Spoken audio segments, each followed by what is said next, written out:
Papua New Guinean police have used batons to beat refugees and asylum seekers in the Manus Island detention center, as they continue their operation to clear the decommissioned camp. Video shot within the center on Friday morning showed officers from PNG's mobile squad threatening and hitting refugees with long metal poles as they drag men out of the center. Waleed Zazai Waleed, look Australia, that's what you people doing with us by using PNG hands. This isn't forcing. At Peter Dutton, MP, look, it's you who want to make violence, so you can blame us, but we are peaceful, and will be peaceful until we get freedom in safe place. Manus Island pic.twitter.com Iagoyamja November 23, 2017 Ezatella Kakarat Ezatella Kaka forcing by force, remember we will never accept PNG. pic.twitter.kixolnsk November 23, 2017 Other pictures showed immigration officials, in marked yellow t-shirts, physically moving refugees out of the center. Berouz Buchani At Berouz Buchani this morning police attacked the prison camp and the refugees are saying that they beat them. The refugees are going to leave the prison camp. So many are in the buses and are on the way to the new camps. Twitter.com A5T1 Fix November 23, 2017 The effort to physically clear the camp, codenamed Operation Help Him Friends, began on Thursday with about 50 refugees and asylum seekers taken from the detention center to other accommodation on Manus Island, most of which is not yet built, without running water, electricity or security fences. The detention center, where most of the refugees and asylum seekers have been held for more than 4 years, was officially closed on the 31st of October. The men who remained there, living without running water, food, and electricity for 3 weeks, have resisted going to other accommodation because they do not feel safe in Loringaroo, after a series of violent attacks against refugees in the township, and because of a lack of services, especially health services, in the new center. Iranian journalist and refugee Berouz Buchani, who was targeted and arrested by police on Thursday, and taken to Loringaroo before being released without charge, continued to report from the island. This morning police attacked the prison camp and the refugees are saying that they beat them. The refugees are going to leave the prison camp. So many are in the buses and are on the way to the new camps. Immigration and police broke many phones of PPL-6 trying to take photos. The refugees are gathering in Oscar compound, police and immigration are around them. Some officers destroying Delta compound. The PPL-6 are waiting for buses to take them, 4 buses are and on way to new camps. Waleed Zazai, who remains in the camp, said refugees and asylum seekers were not resisting or using violence. Timeline: the 21st of November 2012, Julia Gillard's Labour government reopened detention centre, not used since 2004, and the first 19 asylum seekers arrived from Christmas Island. The 19th of July 2013, new Labour Prime Minister Kevin Rudd announces people who seek asylum by boat will never be settled in Australia, with all sent to Manus and Nauru.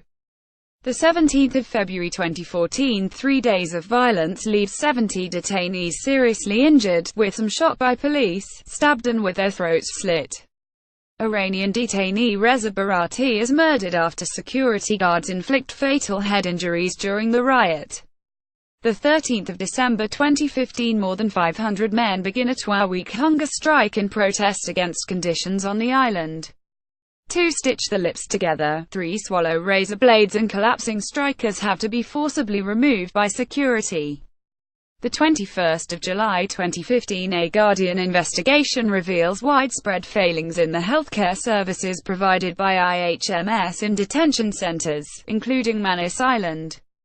The 27th of August 2015, a PNG woman employed by Transfield alleges she was raped by Australian colleagues inside the center. The alleged perpetrators are flown out of the country. The 26th of April 2016, Papua New Guinea Supreme Court rules the detention center is illegal and unconstitutional and must be closed. The 24th of December 2016, Sudanese refugee Faisal Ishaq Ahmed after 6 months of suffering numerous blackouts, falls and seizures inside the detention center.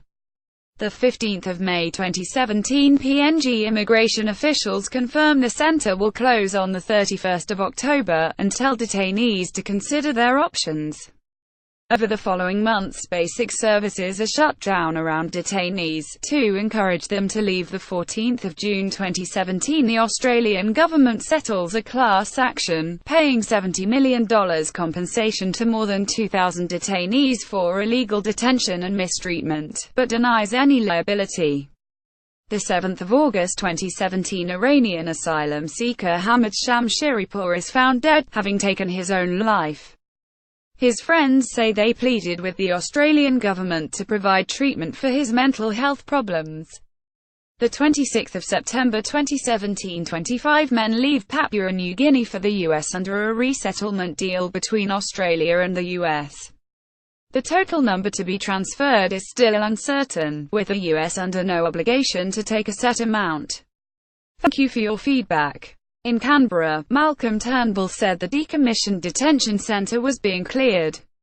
I am pleased to say in terms of Manus is that the reports we have is that busloads of people are leaving Manus and complying with the directions of the PNG authorities and moving to the alternative facilities available to them, the Prime Minister said. That's as they should. The Australian government's claims that alternative accommodation units are ready and suitable for habitation have been consistently refuted by independent observers. Videos and photos have been published of blocked toilets, bathrooms without water and buildings still under construction. Electricity was cut to one accommodation centre during a dispute with local landowners, and detainees have repeatedly claimed they are not safe in the new housing in Loringaroo, citing frequent violent attacks and a lack of security. The United Nations Refugee Agency said it was troubled by reports of force being used to remove refugees and asylum seekers from the former regional processing centre. The UNHCR said it had been given assurances excessive force had not been and would not be used, but it could not independently confirm what was happening as staff had not been granted access to the facility. UNHCR reminds Australia of its obligation to take responsibility and provide effective protection, safety and lasting solutions for all refugees and asylum seekers in cooperation with the Papua New Guinean authorities. The UNHCR's Assistant High Commissioner for Protection, Volker Turk, said, "We urge both governments to engage in constructive dialogue, to de-escalate the tensions and work on urgent lasting solutions to their plight," he said. The 4-year history of the camp has been marked by violence. In February 2014, during riots when police and other outsiders stormed the detention center, more than 70 asylum seekers were seriously injured, including having their throats slit with knives, as well as being shot with police weapons. Reza Barati was murdered by contractors who beat him with a nail-spiked stick and dropped a rock on his head. In 2015, a mass hunger strike ended with mobile squad police raiding the center. On Good Friday this year, drunken SOLRs tried to crash a vehicle through the detention center fence, and fired over 100 shots, including from an M16 assault rifle, at refugees inside.